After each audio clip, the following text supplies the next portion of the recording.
This is the morning brief from the Economic Times.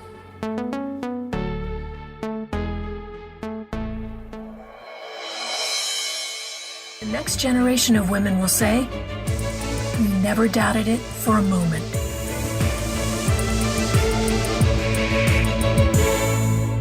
Loreal Paris.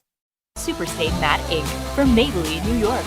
A liquid matte formula that's transfer-proof and lasts all day. 25 love struck shades that love you back because you and your lips were made to be loved. Lakme Reinvent.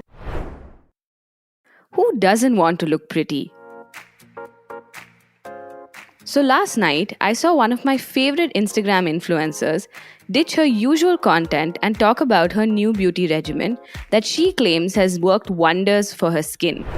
I'm currently using the White Seed Brightening Serum. I bought this product very recently and loving it absolutely. If you have texture on your skin or if you just need some hydration on your skin and you don't need a very heavy serum, highly recommend this. I've had the worst breakout in months. Got these 3 dreadful zits right in a line. I'm thinking my pickup line for Valentine's Day should be, "Why look at the night sky when you can see Orion's belt on my cheek?" Jokes apart, being someone who gets pretty swayed by what celebrities and influencers say, I ended up placing an order for the said product. Whether it ends up clearing up my skin or leads to the emergence of a whole new constellation on my face, we'll have to keep that for another episode. But that's the thing. This influencer made me purchase a brand I had never heard of before.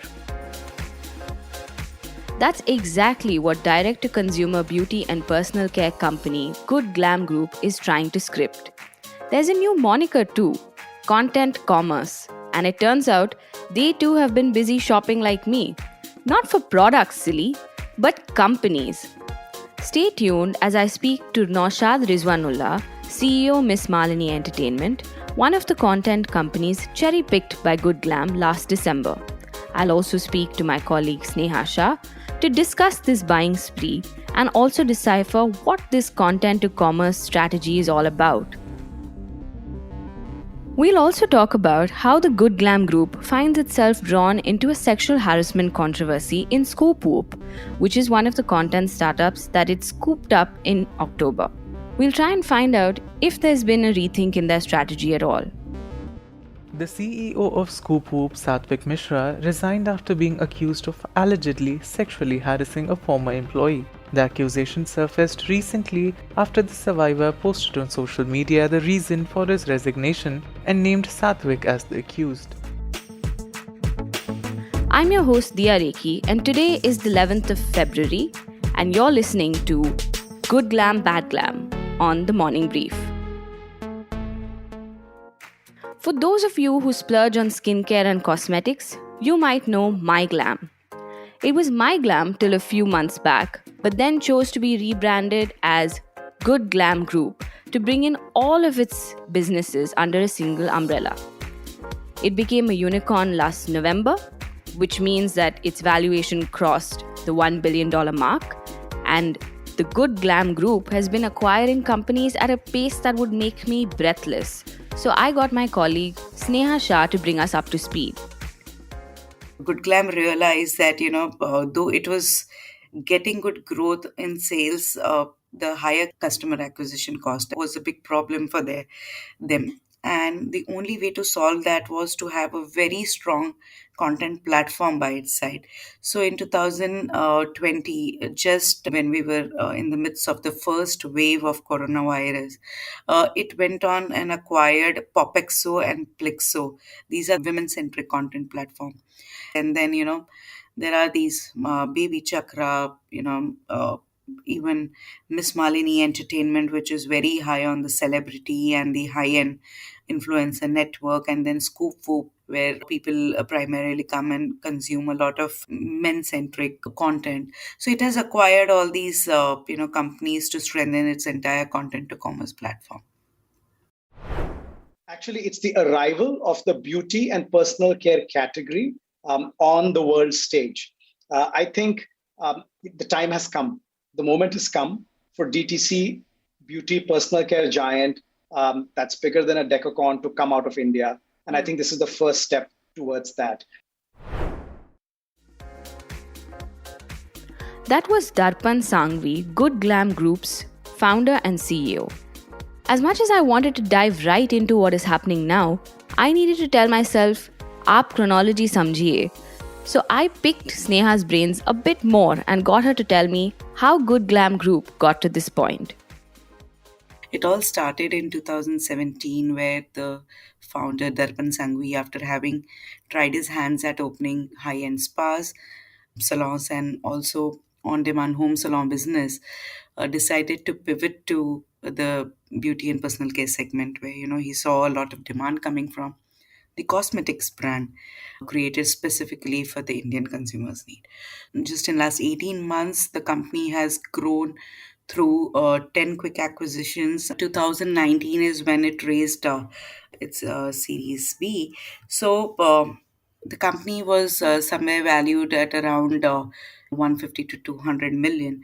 And after that, in the last 18 months alone, it has raised around 1800 crores from investors, including Prosus, Warburg Pincus. And if sources are to be believed, the company is now stitching up a larger round from new and existing investors, expecting a valuation bump up to around 2 billion.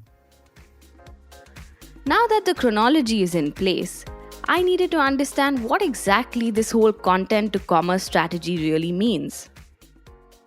The content to commerce strategy is where you discover your customers through content, which is like either through websites, there are blogs, uh, you know uh, there's Instagram, YouTube, where a lot of these women, and also now men, who come and consume a lot of content. They could be training sessions or how to use a particular product kind of a thing. There are a lot of questions that women have around their hygiene, and also you discover customers through them, and you know translate that into commerce, where you then end up channeling them to buy your products. If we have to see by the numbers that the company has shared with us, prior to the Popexo acquisition, they were probably acquiring 30,000 customers each month, and that now stands at around 2 million. So each time someone comes to the Popexo platform searching for, say, the best concealer, or say the best lipstick brand, so there would be a lot of articles or a lot of posts that people would have created, and at the end of it there would be advertisements, or these are your own promoted content, where you really direct people to the Good Glam products. Same is the case with say MissMalini Entertainment, where they have this huge influencer network. Now influencers and the content creators have come to assume a lot of importance in the last couple of years, where people have started consuming a lot of content on YouTube and Instagram. With that context in mind, the Good Glamm Group struck gold with its acquisition of celebrity media and influencer talent management network MissMalini Entertainment. And we got Nowshad Rizwanullah to give us an idea of where the company fits into the larger vision of the Good Glamm Group. The precursor to our acquisition was MyGlam's acquisition of Popexo a couple of years back. At that time, that was the first bet they made on the content to commerce proposition, and the results that they saw from that were extremely positive. And as a result, the idea, of course, is that the customer acquisition cost can be quite high in these industries, in the beauty segment, etc. And by leveraging content and creators into that mix, what MyGlam saw was a dramatic reduction in their customer acquisition costs.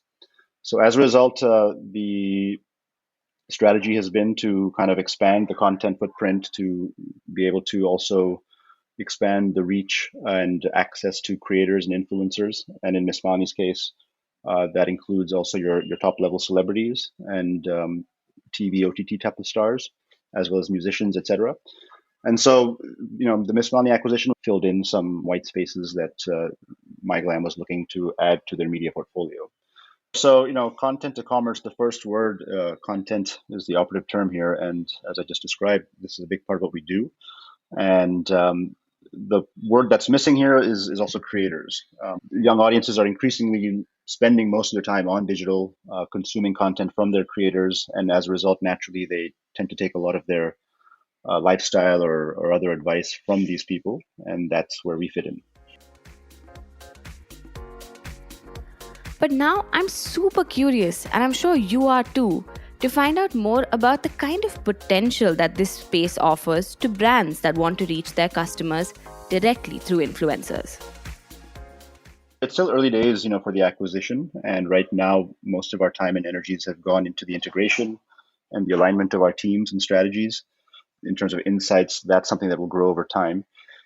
In terms of numbers, of course, it depends on the industry, the client, the sector, so it's hard to give an overall kind of numerical answer to this, but the big advantage of influencer marketing is the fact that you're able to now reach and target the majority of your consumer base, which today is a lot of young people, because that's where they're spending their time online on digital.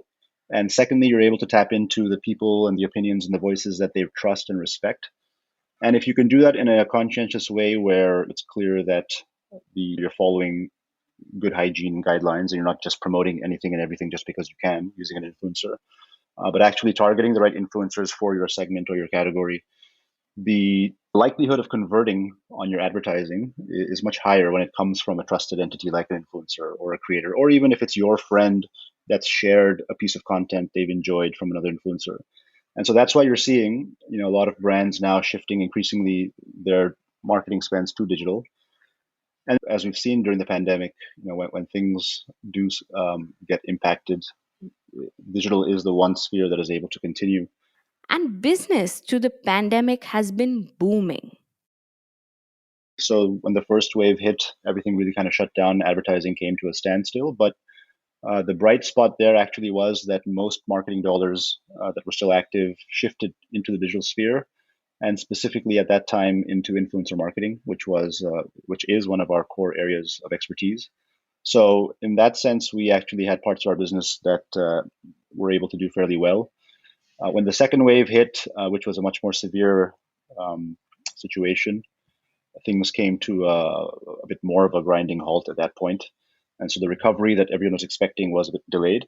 Overall, we've had some bright spots. We've had some lean spots like everyone else. And looking forward, we think it's going to lead to a very strong recovery that promises to be a good year for us.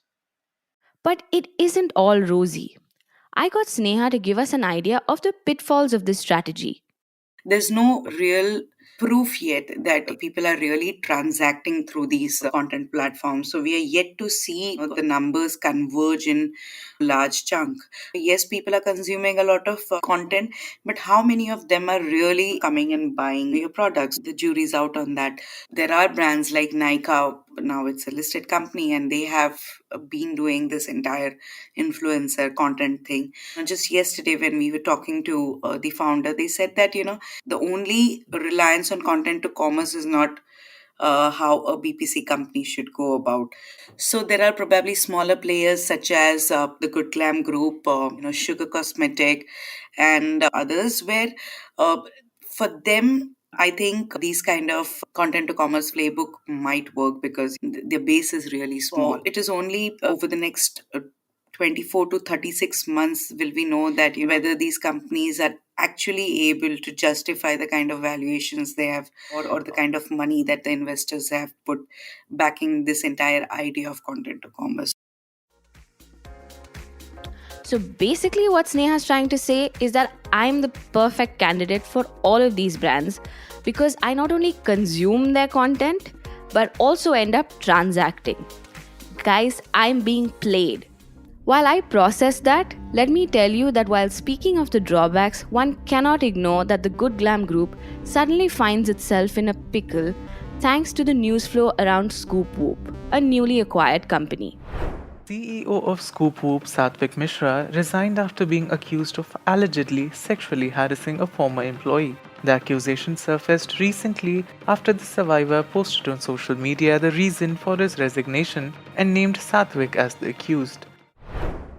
for companies that are actually backed by these kind of marquee investors, there's some bit of basic hygiene that they need to follow, when they do acquisitions.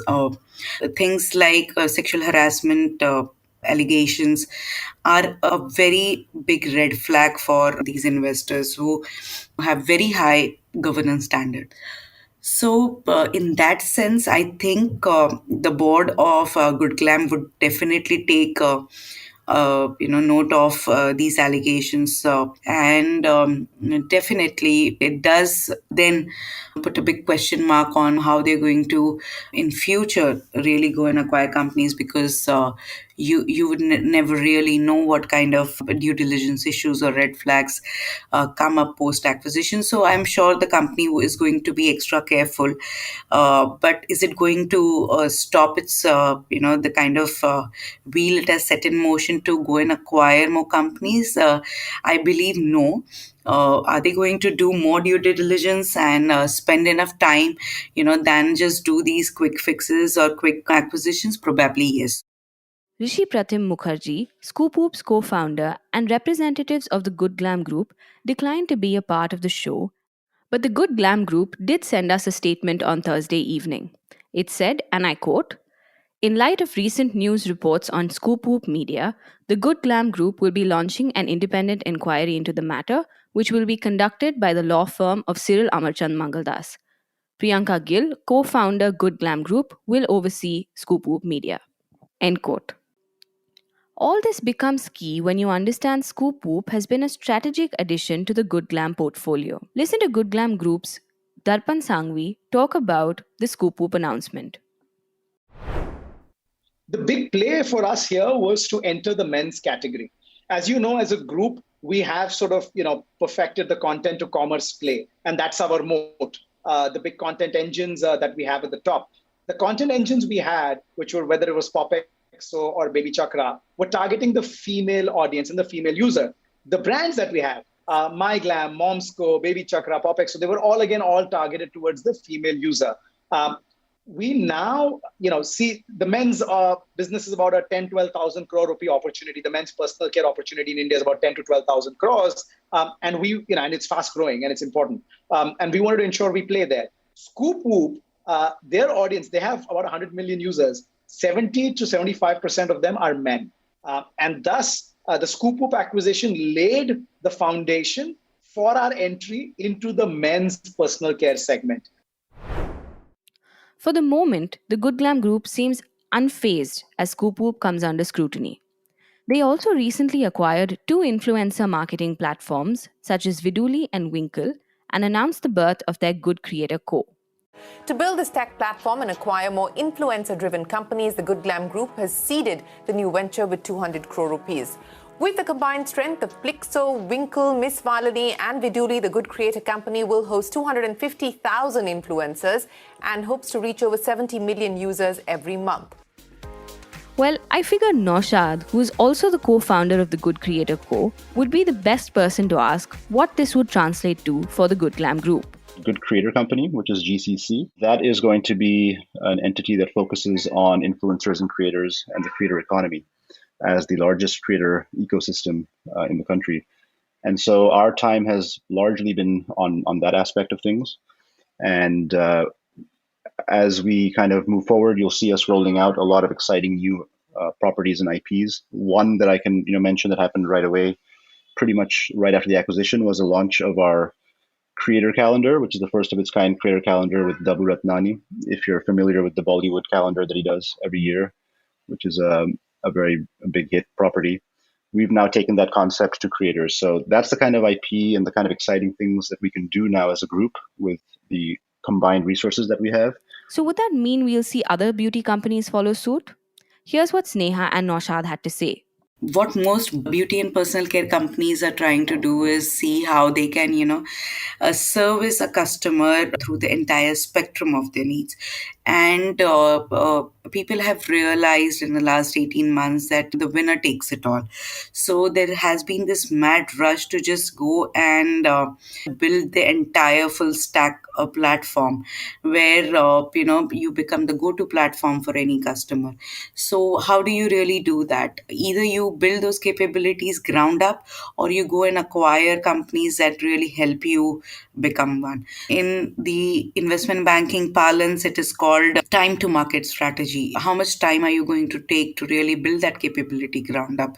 If that's going to take significantly longer time, and if you have to then pay a little more amount of money to just go and acquire that capability, it is better to do that, because then it gives you a head start or an edge against your competitors. So a lot of companies, especially in the BPC segment, be it Nykaa, be it Purple, be it Sugar Cosmetics, then there's Mama Earth, all of them have acquired companies in the last 12 to 18 months to really beef up their offering. Each company has its own playbook, and not necessarily they would be relying so much on the content to commerce strategy. But definitely that is something that any company in today's D2C age cannot ignore. A lot of things having changed in the last 2 years since the pandemic broke out. A lot of those customers have moved online. So people are not getting into physical stores as much as they were. The footfalls have come down, and the online sales have definitely inched up significantly. So people, going by their own strategy, would beef up their platforms either organically or inorganically. But in terms of how much the spend will be, do you anticipate it to be as much as Good Glamm does? Probably not, because Good Glamm is going by its own playbook and its own strategy, and there are others like Sugar and all, which are omni-channel players. So omni-channel is where you also sell online and also have physical touch points. And also Good Glamm probably has cornered a lion's share in the content space, because they have just went on and acquired back-to-back companies. So probably they have the best bunch of influencer marketing companies today. And now if you look at the creator economy and how large it's become, the problem of having resources to be able to actually play in that market is going to be something that every small independent company faces. So certainly I think we see a lot of room for consolidation. That's one of the reasons we also took the plunge. And what's really going to be important is to see now how all of these pieces get put together. In our case, I think what's really exciting is that all of the acquired companies really have complementary skill sets and allow us to do what we're already doing, but just to a much larger scale, to a much faster execution, and to be able to do it across larger demographics, as we just discussed. So certainly I think you will see more consolidation, whether that's brands picking up media entities, whether that's consolidation amongst media entities. I think in both cases you'll see some action. Samdesh and Satvik are set to fight things out in court. While the verdict is anybody's guess, what is proven beyond reasonable doubt is that the Good Glamm Group's investment strategy has worked like a charm, for the most part at least. Just like I bought a serum that I don't really need, if you're someone who uses social media, the chances are that you too have bought something that an influencer you like has recommended. We don't know about whether this ScoopWhoop incident will impact Good Glamm Group's acquisitions going forward, but what we do know is that the content to commerce model is here to stay. Thank you, Sneha and Nowshad, for your time. I'm your host, Dia Rekhi, and you're listening to Good Glamm, Bad Glamm on The Morning Brief. This episode was produced by Surbhi Modi and Swati Joshi from Awaaz, sound editor Varun Kapahi from Awaaz, executive producer Arijit Burman. The Morning Brief drops every Tuesday, Thursday and Friday. If you liked this episode, make sure to share it on your social media. Do write to us at themorningbrief@timesgroup.com. We'd love to hear from you. Have a great day. All sound clips used in this episode belong to their respective owners. Credits mentioned in the description.